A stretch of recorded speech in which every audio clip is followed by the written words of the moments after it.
ملازمت کی شدید ضرورت تھی، جس کمپنی میں میں نے درخواست دی کم سے کم 1 سال کا تجربہ لازمی تھا، میں نے سی وی میں 1 سال کا تجربہ لکھ دیا۔ ایسی صورت میں یہ جھوٹ اور ناجائز شمار ہوگا۔ امین اللہ صاحب کیوں جھوٹ نہیں شمار ہوگا؟ بھائی گورنمنٹ کو دھوکہ دینا نہیں ہے۔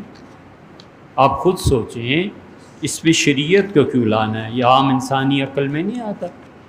عقل شریعت کے دلائل میں سے ایک بہت بڑی دلیل ہے۔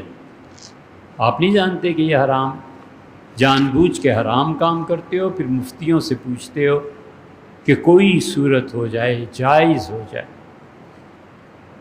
تو وہی ہے جو ایک اسٹیٹ میں جھگڑا ہوا تھا، تو نواب صاحب نے کہا 5ویں شادی، 4 پسند آ گئی تھی، پھر 5ویں پہ آ گئے۔ تو وہاں جو اسٹیٹ کے مفتی تھے انہوں نے کہا 5ویں جائز۔ بہت خوش ہوئے، بہت کچھ لے کے ان کے جمعے میں پہنچے۔ انہوں نے کہا نواب صاحب یہ کس سے؟ انہوں نے کہا حضرت یہ سارے مولوی ایسے ہی جھوٹ بکتے ہیں کہ اللہ نے 4 کی اجازت دی ہے، 5ویں کی اجازت دی۔ ماشاءاللہ آپ پہلے مفتی ہیں جنہوں نے 5ویں کو جائز قرار دیا۔ تو انہوں نے کہا نواب صاحب یہ سب کچھ واپس لے جائیے، اس لیے کہ ہمارے نزدیک تو آپ اسی دن کافر ہو گئے تھے جس دن آپ نے 4 سے 5ویں کی تھی۔ تو کافر کے لیے کیا 5 کرے یا 6 کرے، میں نے تو جائز کہنا ہی تھا۔ یہی حالت ہے، آپ کو نہیں پتہ؟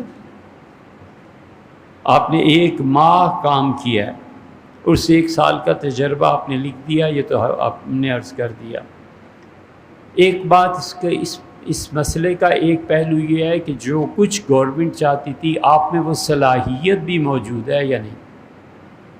اگر صلاحیت موجود ہے، صرف کمی وہ سی وی جو لکھنی تھی اتنی ہے کہ آپ کا اتنے سال کا تجربہ نہیں ہے، تو آپ اگر اس صلاحیت کے ساتھ وہ کام انجام دے رہے ہیں تو پھر یہ تنخواہ آپ کے لیے جائز ہوگی۔ اور وہ صلاحیت بھی نہیں ہے، تجربہ بھی نہیں ہے، پھر تو بالکل ہی جائز نہیں۔